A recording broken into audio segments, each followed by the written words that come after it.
পৃথিবীর সবথেকে বড় মোটিভেশন কি সেটা যেটা তোমাকে পুশ করবে, যেটা তোমাকে বারবার মনে করিয়ে দেবে যে তুমি এভাবে বেকার বসে থাকতে পারো না, কিছু একটা করো। কি সেটা যেটা তোমার ভেতরে লুকিয়ে থাকা শক্তিগুলিকে জাগিয়ে তুলবে? শুধু একটাই প্রশ্ন, পৃথিবীর সবথেকে বড় মোটিভেশন আসলে কি? টাকা, নেম, ফেম, ব্রেকআপ? না, এগুলো কিছুই না।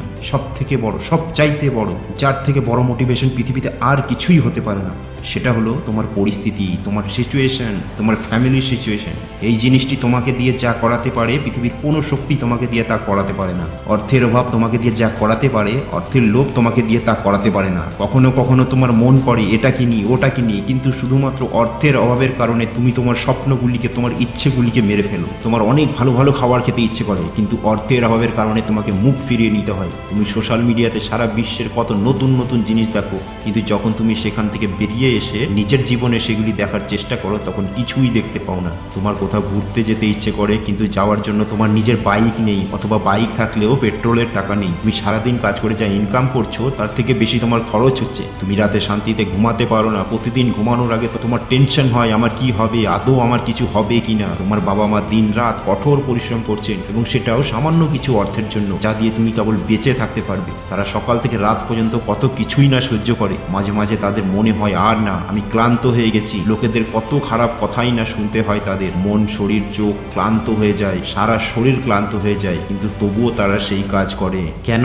কারণ তাদের পরিস্থিতি তাদের এটা করতে বাধ্য করছে। ধরো তুমি কোনো event, seminar, show, celebration, party, যে কোনো জায়গায় তুমি গেলে, সেখানে তুমি নিশ্চয়ই দেখছো যে কিছু মানুষ সেখানে অনেক সম্মান পায়, এবং তখন অবশ্যই তোমার ভেতর থেকেও আওয়াজ আসে যে কাশ যদি আমিও এই সব পাই, আমিও এই সম্মান পেতাম, কাশ আমার সাথেও সবাই কথা বলার জন্য তড়পাতো। সবাই সেখানে সুন্দর সুন্দর পোশাক পরে এসেছে, সেখানে শুধু তোমারই পোশাক সবচেয়ে খারাপ, এবং শুধু তোমাকেই সেখানে সবচেয়ে খারাপ দেখাচ্ছে। তাই তখন তোমার ভেতরে যে আগুন জ্বলবে না, যে আমি আর এরকম অসহায় অবস্থায় থাকতে পারবো না, আমি আর এরকম অসহায় জীবনযাপন করতে পারবো না। এই পরিস্থিতিতে তো আমাকে লোকেরা স্পর্শ করতেও পছন্দ করে না, এবং এই জিনিসটি প্রতি মুহূর্ত তোমার মনের মধ্যে দিয়ে যাচ্ছে যে কেন কেউ আমাকে পছন্দ করে না, কেন লোকেরা আমাকে ভ্যালু দেয় না। দেখো, মানুষ তোমাকে ভ্যালু দেবে যখন তোমার টাকা থাকবে, যখন তোমার নাম থাকবে, এবং একজন ব্যক্তির নাম তার কাজের কারণে হয়। তাই এমন কাজ করো যাতে তোমারও নাম হয়, এবং এমন নাম কামাও যাতে তোমার নাম শুনলেই তোমার কাজ হয়ে যায়। কেউ যদি তোমাকে ছোট করে, তোমার পরিস্থিতি নিয়ে মজাক করে, তোমাকে অপমান করে, তোমাকে ইগনোর করে, তোমার সুখ ছিনিয়ে নেওয়ার চেষ্টা করে, তাহলে তোমার ডায়েরিতে তাদের নামগুলি বেছে বেছে লিখে রাখো, এবং তখন ভেতরে যে রাগ ওঠে না, সেই রাগকে, সেই এনার্জিকে ইউজ করো তোমার জীবন পরিবর্তন করতে। এখন তোমার কাছে কিছুই নেই, তাই তুমি খুব লাকি মানুষ, কারণ তোমার কাছে এখন হারিয়ে যাওয়ার মতো কিছুই নেই। তোমাকে সব পেতে হবে। আর মানুষ যখন নিজের ক্ষমতায় মাটি থেকে আকাশের উচ্চতায় স্পর্শ করে, তখন তার ভ্যালু অনেক বেশি হয়। পৃথিবীতে মানুষ শুধু তাদেরই পছন্দ করে যারা মাটি থেকে উঠে আকাশের উচ্চতায় পৌঁছায়। তাই খুব ভাগ্যবান তুমি যদি তোমার কিছু না থাকে, এবং এটাই সেই সময় যখন তুমি অনেক কিছু করতে পারো, অনেক বড় কিছু করতে পারো, এত কিছু অর্জন করতে পারো যা তোমার পরিচিত অনেক মানুষের কাছে নেই। তাই সময়ের সাথে নিজেকে পরিবর্তন করো, আর না হলে সময় পরিবর্তন করতে শেখো। তোমার দুর্বলতাকে, তোমার বাধ্যতাকে অভিশাপ মনে করো না।